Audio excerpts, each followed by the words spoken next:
Good morning, everyone. Welcome to El Paso. Welcome to my community, to the new Ellis Island, to the capital of the border. It is here in El Paso that the previous administration's child separation policy was unveiled. And so we've seen the disastrous effects of that right here in this region. It is here in El Paso that the return to Mexico policy from the previous administration was implemented. We have seen the disaster that resulted from that. Here in El Paso, we've also seen great work happening through the Department of Homeland Security under the leadership of Secretary Mayorkas. Make your first trip to the border. Well, it's not my first trip. I've been to the border many times. We faced significant challenges back in March. We've made extraordinary progress. I look forward to sharing with the Vice President the progress we've made. And as you know, we inherited a tough situation. In fact, right here in El Paso was the launch of the child separation policy. You saw it as it rolled out on the ground in real time. We have looked at a system where people have been housed in inhumane conditions over the last many years. An asylum system that has been broken and that needs to be reconstructed. And in 5 months, we've made progress. And choose El Paso as the location for her first trip to the border as vice president? It's a great question. I was interested in that as well, so we looked into it. I would say that El Paso has an interesting history, as you may know, because it was the place where the former president it was a base place of where he put in place some of his immigration policies that we felt were so problematic. And so it's a place that has a little bit of historical connection in that regard, and it's an opportunity to draw a bit of a contrast with what we're trying to accomplish. Can you give us, Vice President Harris is visiting the border as we speak. When will President Biden visit?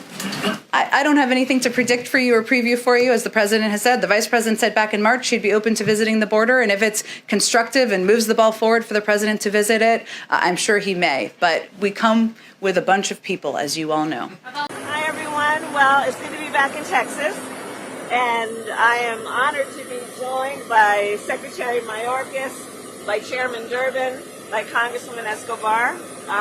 We have a day planned that will be about, as much as anything, addressing the effects of what I've already been addressing, which are the root causes of migration, predominantly out of Central America. You've heard me say many times, most people don't want to leave home. And when they do, it is usually because either they are fleeing some type of harm or they cannot take care of the simple and basic needs of their family by staying where they are.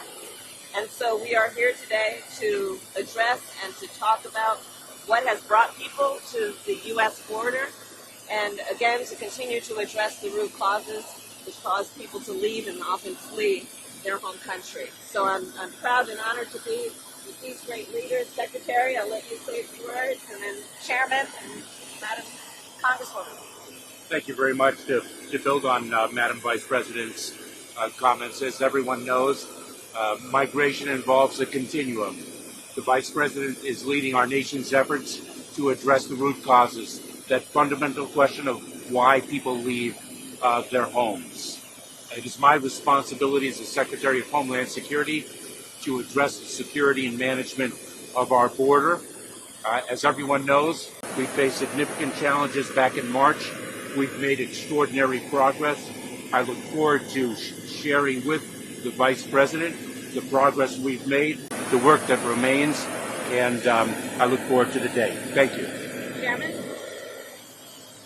Immigration is a critical element in the history and the future of the United States. But when you look at the challenges of immigration today, one of the greatest challenges is Congress has failed to pass any significant change in immigration laws in 35 years.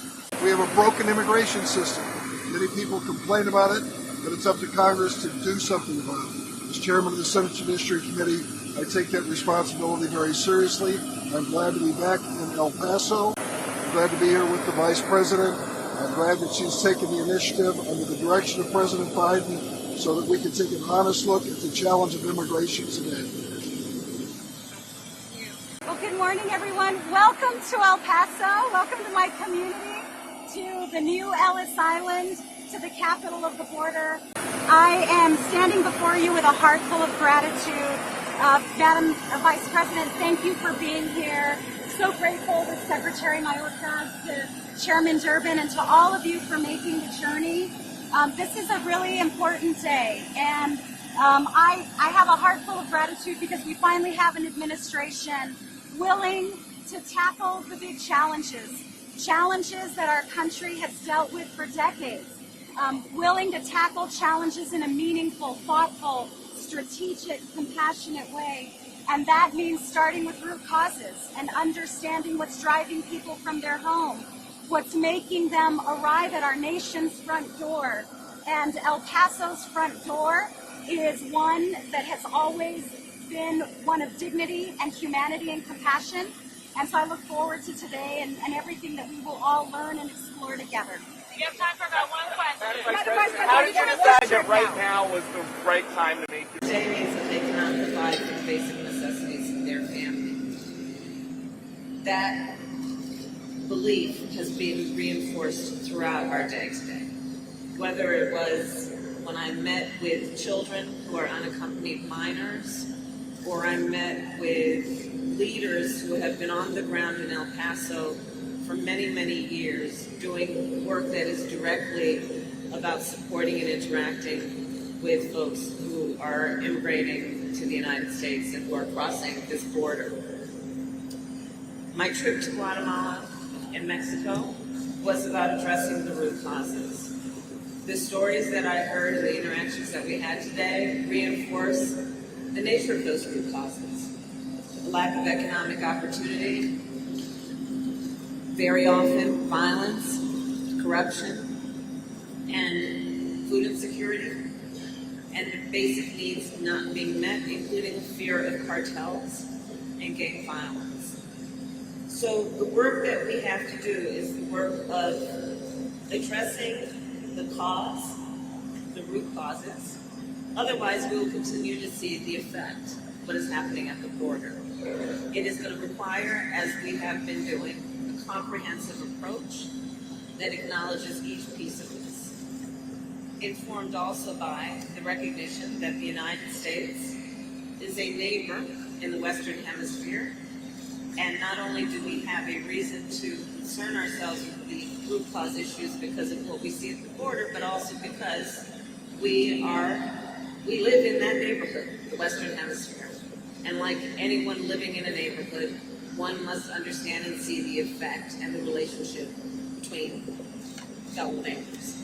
So that's the work we've done. I want to in particular recognize Secretary Mayorkas, the time that we spent with the dedicated men and women of CBP really has reinforced the work that Secretary Mayorkas has done in terms of bringing technology, bringing resources, bringing professionalism and support to the men and women who are on the ground doing the job every day. I commend all of them for the success that they have seen thus far. I call it progress.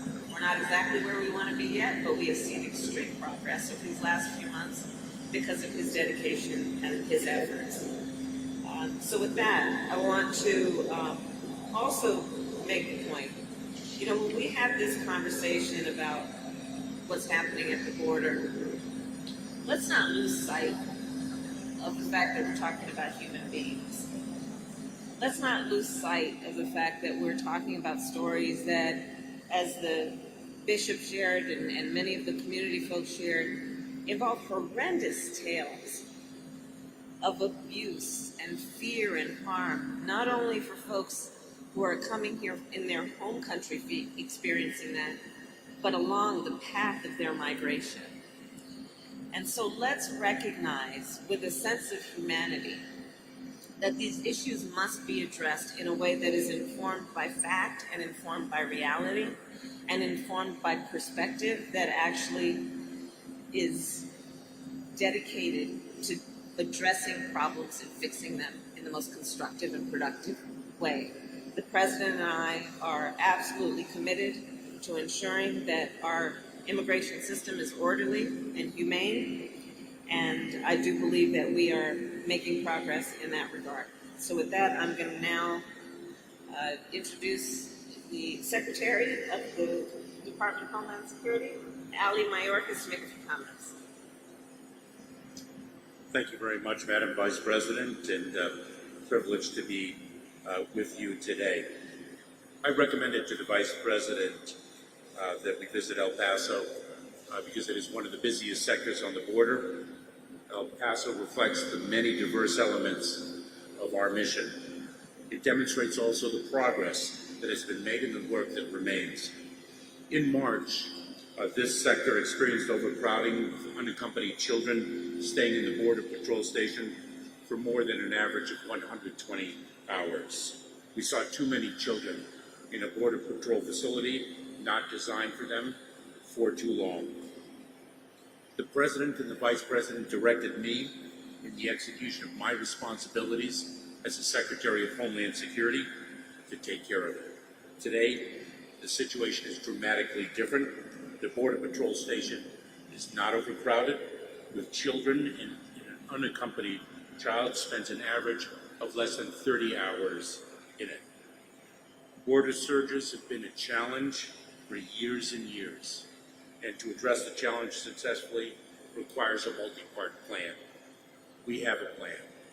The Vice President is leading our nation's effort to tackle the root causes of migration, why people leave their home in the first place.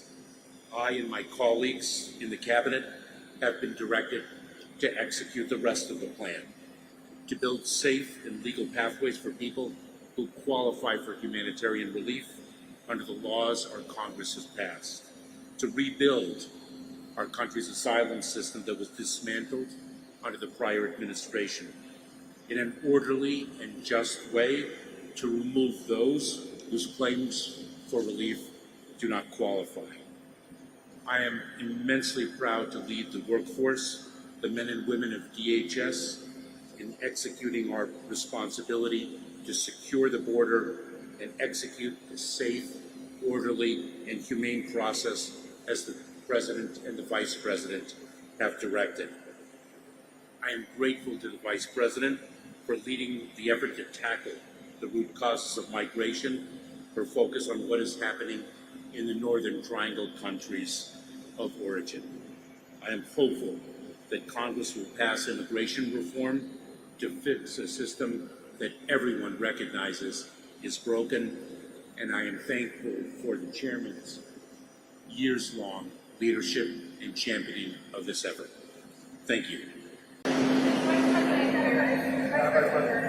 Your critics and even some of your allies are referring to this trip as a check-the-box visit to the border that will have an impact on immigration policy.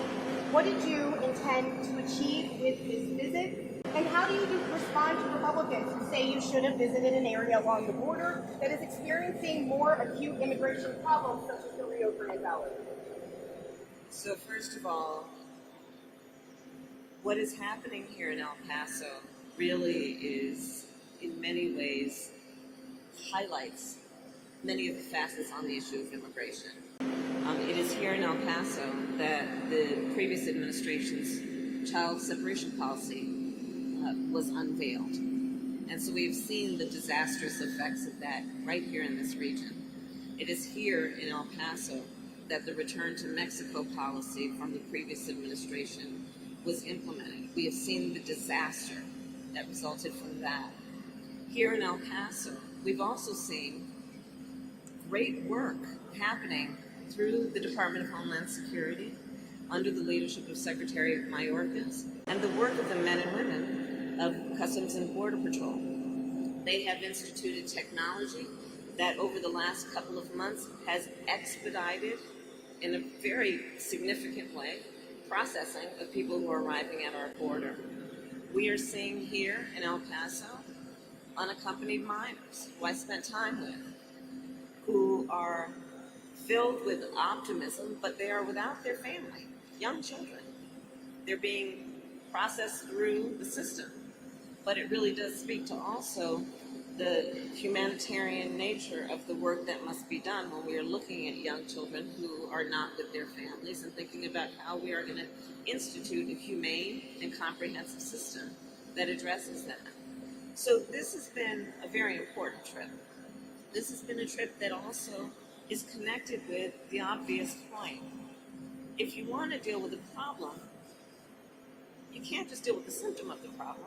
You got to figure out what caused it to happen, which is why, after taking a leadership role on root causes, one of the first trips I took was to Guatemala and Mexico to see on the ground there what is happening in terms of the concerns about everything from corruption to food insecurity to the lack of opportunity for indigenous people, Afro-descendants, women, doing the work of seeing firsthand the challenges that that country has faced because of extreme climate conditions, and addressing then America's priorities, again, as a neighbor in the Western Hemisphere, focusing those priorities on the actual root causes so that we can, by inference, have an impact on the effect.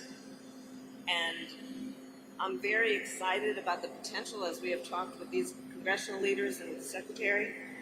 The focus that we have placed on the root causes includes bringing together CEOs from some of America's largest corporations, bringing together some of the world's largest foundations based here in the United States, bringing together civil society, and working on a comprehensive approach that is our administration's resolve toward the overall issue, which is root causes, and then deal with what's happening at the border. And again, I will say that Ali Mayorkas is doing an extraordinary job, boots on the ground here at the border, implementing reforms within the Department of Homeland Security that are clearly having an effect of expediting in a fair and judicious way the folks who are arriving. Here in El Paso and any other borders, people's lives and families are spread across both sides of the border, and those lives have been interrupted over the last 15 months with the pandemic border restrictions. So I'd like to know, where do the plans stand on reopening the border, and is there a target date? Also, is there more plans for vaccines to be sent to Mexico, and what is your plan to distribute those vaccines equally across the entire border? So thanks very much for the question. We're very sensitive to the issue that you raise. The decision when to ease the restrictions on travel across the border is based on the science and the data that the Centers for Disease Control has. It's a public health decision. It is based on the well-being of the American public. We are mindful of the economic consequences of the restrictions that currently exist, and those will be eased as the public imperative dictates. Why are non-citizen Mexicans who hold visas not able to come? We have imposed restrictions in the service of the public health imperative, and they are guided by that. So, for example, essential travelers are indeed able to cross through the ports of entry for the reasons of their essential nature. So it's a very measured, calculated approach that addresses the public health imperative and also the objectives of their identity as essential workers. We understand that you were able to meet 5 young girls at the facility, aged 9 to 16. Were you also able to meet other migrants while you were there or during the day-to-day?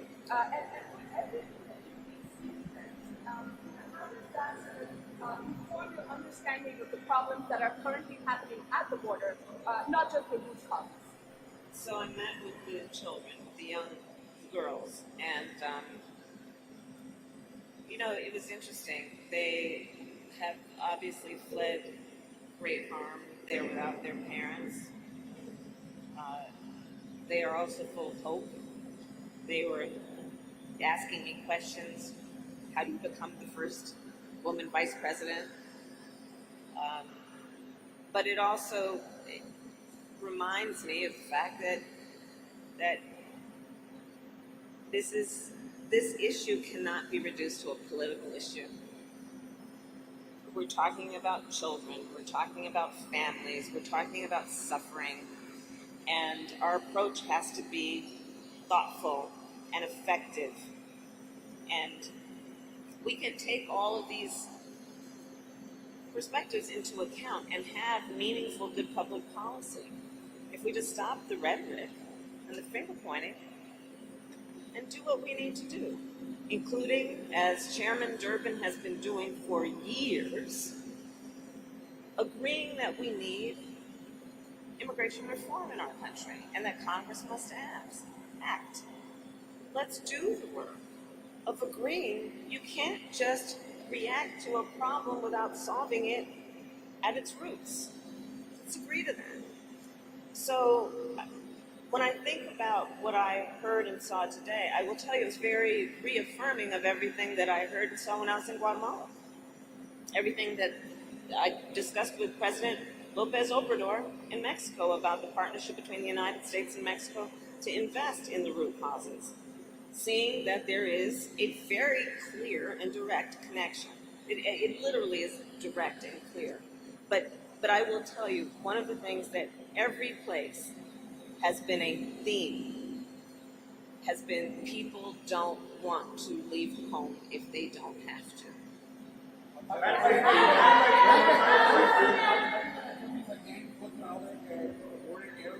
Are you going to meet with other leaders or community organizations that are maybe have a different point of view, different perspective, even GOP leaders? I am meeting with a lot of folks, and the work that we have begun is the work that is going to be ongoing. There is no question, and I said this from the very beginning, that our approach to this issue has to be with a commitment to a long-term investment, and it has to be a commitment to consistency. The United States has to be consistent.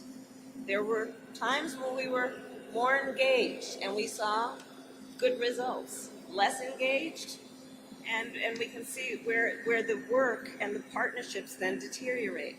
So I am committed to ensuring that we engage in an active way on the root causes, on addressing the cause and effect, and also being partners in the Western Hemisphere, understanding that we have a responsibility, and if we ignore that responsibility, it will visit itself upon us in a very domestic way. So About border security,